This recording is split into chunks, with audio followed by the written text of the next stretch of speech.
আসসালামু আলাইকুম। আমার ভাইয়েরা বোনেরা কিরকম আছেন? আশা করি ভালো আছেন। আমিও ইনশাল্লাহ ভালো আছি। অনেকদিন পর আপনার মাঝে আবার ফিরা আইলাম। চিন্তা করলাম যে কি নিয়ে আসা যায়। পরে চিন্তা করলাম শীতকালের নতুন সবজি সচরাচর 12 মাসেই পায়, তারপরও 12 মাসেরটা মজা লাগে না।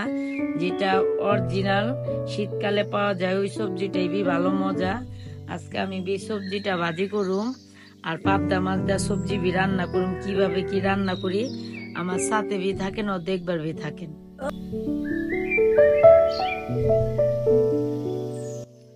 পরে বিয়ে আমি করতেছি, পাশে আমার আবার আত্মীয় স্বজন বইয়া রয়েছে, এগুলোকে কথাবার্তা কইতেছে। এরা কইতাছে কি অবস্থা দেশের সবজি মুবজি তখন তুই কমে না, কত টাকা দানছো। আমি কইলাম দেশের যে পরিস্থিতি মাইসে কিনে শান্তি পায় না, আর নিজে কাজ কাম করেও শান্তি পায় না। কি করবো কারণ যেমন আয় এমন ভাই আগে নেলে 4টা ফুলকপি দিয়ে রাঁধছি, ওখানে 2টা দিয়ে রান্ধুম, খাইবার তো লাগবো, না খাইয়া তো আর পারন যাবো না। আগে ঘরে বাইরে 2জন কাম করলেও চলছে, অনেক দেখা যায় ঘরে বাইরে যদি 5জন খাওয়াই না থাকে 5জনই কাম করে খাওয়ান লাগে।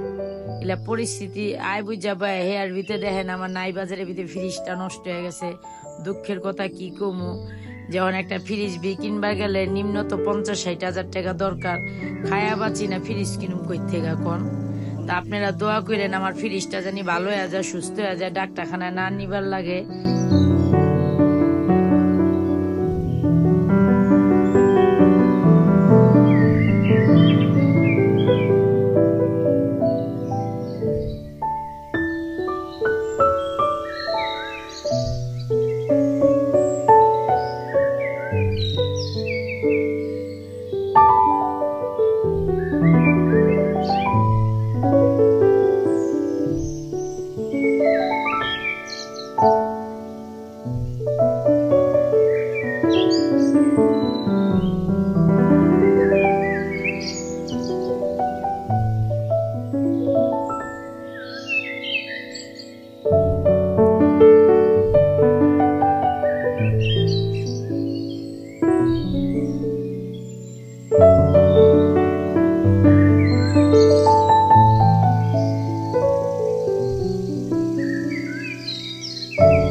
মাছটা আর আপনার ভাজি টাজিটা কোনোদিন বাগার দেওয়া বহাই না। সচরাচর যারা আমার ভিডিওটা দেখছেন এরা কইবার পারেন যে আমি কেমনে রান্নাটা করি, কে লেগা আমার বাগার দেওয়া তরকারিটা তেমন একটা পছন্দ না।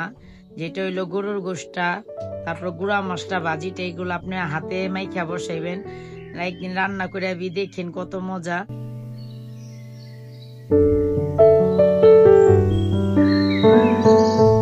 পরে আমি দেখবার আইছি আমার ভাজিটা কোন পর্যন্ত হইছে, উদাম কইরা দিই মাশাআল্লাহ আলহামদুলিল্লাহ খুব সুন্দর সিদ্ধ হয়ে গেছে। আমি বিহনে টমেটোটা দিয়া আবার উলট পুলট করে লাড়াচাড়া দিয়া আবার ঢাইকা দিব।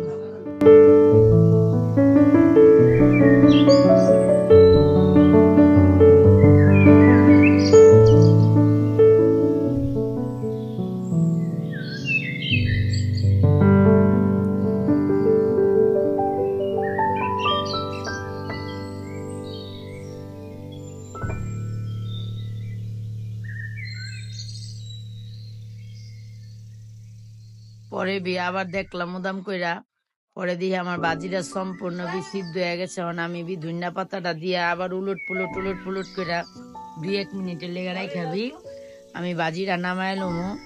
পরে দেখি খুব সুন্দর আলহামদুলিল্লাহ অনেক সুন্দর গইলা গেছে। আমি ধনিয়া পাতা দিয়ে নামাই লমু।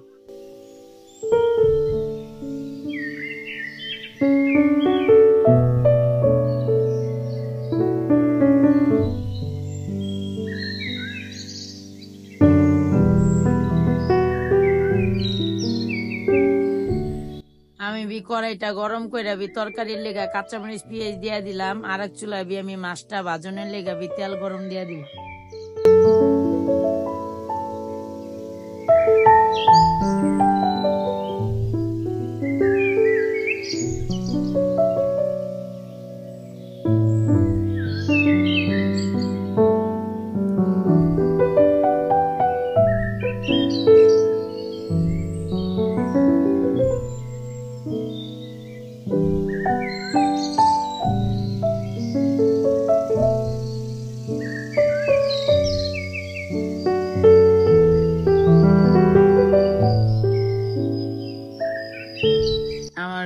পেঁয়াজটা হালকা হালকা ভাজা হয়ে গেছে গা।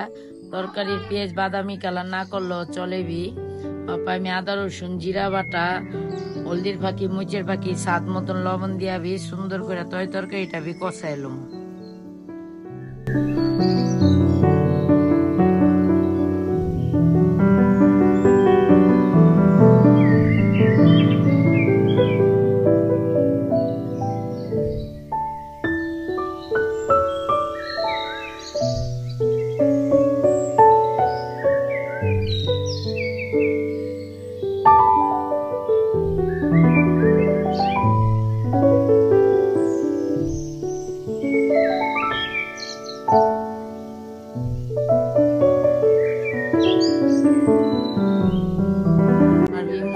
সম্পূর্ণ কষানো হয়ে গেছে। আমি বিহপাই যে তরকারি ডিবি খাইটা রাখছি আর যেটা দিয়া বি রান্না করবো আমি এই তরকারি গুলা বি সম্পূর্ণ দিয়া দিলাম, সুন্দর করে দিয়া বি কষাই লইতাছি।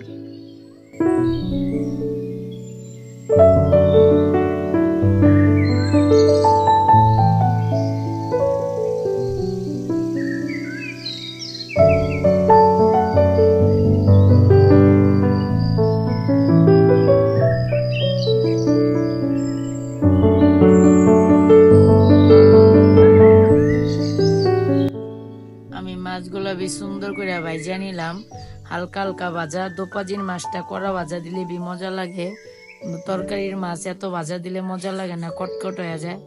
তারপরে বি দেখলাম আমার মাছটা বেশি বি ভাজা হয়ে গেল গা।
আমার বি কষানো হয়ে গেল গা।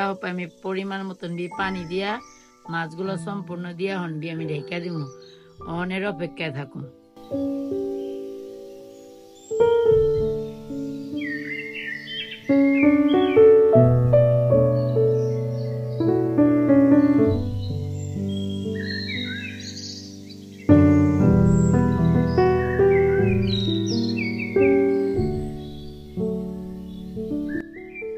আমি বি উদাম করে দিই আমার তরকারিটা আলহামদুলিল্লাহ মাশাআল্লাহ কি সুন্দর দেখেন কালার বিয়াইছে।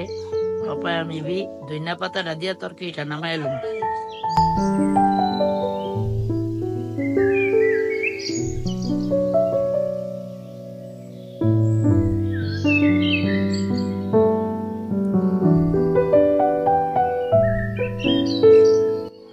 আমার তরকারিটা বি হাপায় আমি উদাম করে দিব, মাশাআল্লাহ খুব সুন্দর হয়ে গেছে। আমি হাপায় নামায় বাইরে নি।